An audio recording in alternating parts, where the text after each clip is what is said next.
Hello বন্ধুরা, welcome to only sports view. তো এই ভিডিওতে কথা বলবো ইন্ডিয়ান ফুটবল আইএসএল নিয়ে। তো আইএসএল নিয়ে বেশ কিছু পজিটিভ আপডেট বেরিয়ে আসছে, তো সেগুলো নিয়ে আলোচনা করব এবং এর পাশাপাশি সুপার কাপ নিয়ে কথা বলবো এবং এর পাশাপাশি মোহনবাগানকে নিয়েও আপডেট রয়েছে এই ভিডিওতে। তো ভিডিওটি সবাই শেষ পর্যন্ত দেখতে থাকো, আর চ্যানেলে নতুন হয়ে থাকলে চ্যানেলটি সাবস্ক্রাইব করে পাশে থাকা বেল আইকনটি অন করে পাশে থেকো। তো সেখানে যদি প্রথমে আইএসএল নিয়ে কথা বলা যায়, তো আইএসএল নিয়ে একটা মিটিং হওয়ার কথা ছিল কালকে 25 তারিখ। তো সেই মিটিংটা হয়েছে এআইএফএফ আর এফএসডিএল এর মধ্যে, যেখানে সুপ্রিম কোর্টের রায় ছিল তাদের দুজনকে একসাথে বসে একটা মিটিং করতে হবে নতুন এমআরএ চুক্তি নিয়ে।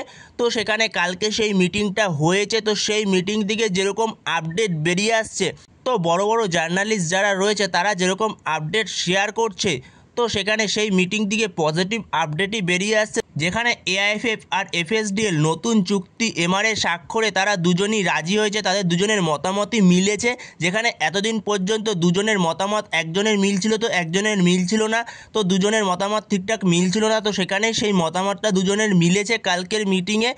তো সেখানে আইএসএল শুরু হওয়ার সম্ভাবনা দেখা যাচ্ছে। তো সেখানে কালকে এআইএফএফ আর এফএসডিএল এর মধ্যে যে কথাবার্তাগুলো হয়েছে, তো তারা সেগুলো পেশ করবে 28 তারিখ, যেখানে 28 তারিখ আবারও সুপ্রিম কোর্টের রায় রয়েছে।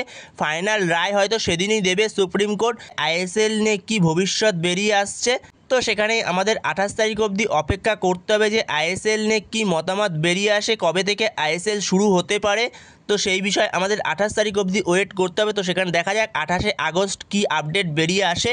তো এরপরে যদি সুপার কাপ নিয়ে কথা বলা যায়, তো সুপার কাপ এই মরশুমে হওয়ার কথা রয়েছে আইএসএল এর আগে। তো সেখানে আইএসএল এর আগেই হবে এই মরশুমে সুপার কাপ, যেখানে সুপার কাপ হওয়ার কথা রয়েছে সেপ্টেম্বর মাসে। তো সেপ্টেম্বর মাসে তৃতীয় সপ্তাহ থেকে সুপার কাপ হওয়ার কথা রয়েছে, যেখানে 17ই সেপ্টেম্বর থেকে 20 সেপ্টেম্বরের মধ্যে সুপার কাপ শুরু হওয়ার কথা রয়েছে। এখনও পর্যন্ত অফিসিয়াল হয়নি, বাট এরকম সময় থেকেই শুরু হবে সুপার কাপটা।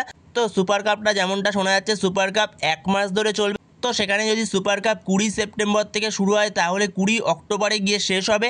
তো সেখানে সুপার কাপ 1 মাস ধরে চলবে। তো এরপরে যখন আইএসএল শুরু হবে, তো আইএসএল শুরু হতে হতে নভেম্বর মাসের লাস্ট উইক হয়ে যাবে, যেখানে নভেম্বর মাসের 20-22 তারিখ নাগাদ আইএসএল শুরু হতে পারে। তো 28শে আগস্ট যতক্ষণ না পর্যন্ত এ বিষয়ে কোনো রকম আপডেট আসছে, তো ততক্ষণ পর্যন্ত কিছুই বলা যাচ্ছে না যে কবে থেকে শুরু হতে পারে আইএসএল। তো ধরে রাখতে পারো আইএসএল শুরু হতে হতে নভেম্বর মাসের 3rd উইক। তো এরপরে যদি মোহনবাগানের আপডেট নিয়ে কথা বলা যায়, তো মোহনবাগান তাদের নতুন ভারতীয় ডিফেন্ডার মেহতাব সিংয়ের নাম ঘোষণা করে দিয়েছিল অফিসিয়ালি।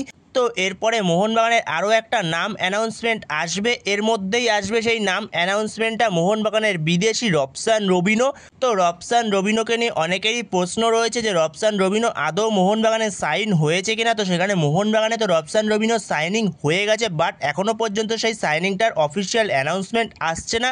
তো সেখানে রবসান রবিনোরও অফিসিয়াল অ্যানাউন্সমেন্টটা চলে আসবে এর মধ্যেই। তো এরপরে মোহনবাগানের আরও একটা আপডেট রয়েছে, তো সেখানে মোহনবাগানের নজরে রয়েছে একজন স্প্যানিশ অ্যাটাকিং মিডফিল্ডার। তো সেরকমই আপডেট পাওয়া যাচ্ছে। তো সেই প্লেয়ারটার নাম হচ্ছে জুয়ান মুনিজ। তো 33 বছর বয়স, মার্কেট ভ্যালু হচ্ছে 2.8 কোটি টাকা, যে এর আগে লালিগা 2 লালিগাতে খেলেছে এবং এএফসি চ্যাম্পিয়ন্স লিগ খেলারও তার অভিজ্ঞতা রয়েছে। তো এছাড়াও আরও অনেক লিগে খেলেছে, যেখানে সে অ্যাটাকিং মিডফিল্ডের পাশাপাশি লেফট উইং রাইট উইংয়েও খেলতে পারে। তো সেখানে যথেষ্ট কোয়ালিটিফুল একজন প্লেয়ার এই জুয়ান মুনিজ। তো এই জুয়ান মুনিজের সঙ্গে নাকি মোহনবাগানের লিঙ্ক আপের কথা শোনা যাচ্ছে। তো এটা এখনও পর্যন্ত কোনো অফিসিয়াল আপডেট না, বাট রিউমার্স হিসেবে বেরিয়ে আসছে। তো সেখানে দেখা যাক পরবর্তী সময় এই খবরটা নিয়ে আদৌ কোনো পজিটিভ আপডেট বেরোয় কিনা। তো পরবর্তী সময় যদি কোনো পজিটিভ আপডেট পাওয়া যায়, অবশ্যই তোমাদের সাথে তখন শেয়ার করে দেবো। তো সেখানে যদি পরবর্তী সময়ে মোহনবাগান এই জুয়ান মুনিচের সঙ্গে যদি কথাবার্তা এগোয়, তাহলে মোহনবাগানের এটা 7ম বিদেশি হতে যাচ্ছে। তো সেখানে 6 বিদেশি তো অবশ্যই হবে রবসান রবিনো। তো সেখানে এটা 7ম বিদেশি হতে যাচ্ছে মোহনবাগানের এই জুয়ান মুনিচ। তো বন্ধুরা, এই ভিডিওতে এই পর্যন্তই। তো এই ভিডিওতে এই আপডেটগুলো নিয়ে আলোচনা করার ছিল। তো ভিডিওটি ভালো লাগলে অবশ্যই লাইক শেয়ার সাবস্ক্রাইব করতে ভুলো না। তো নেক্সট ভিডিওতে দেখা হচ্ছে, ততক্ষণের জন্য বাই বাই।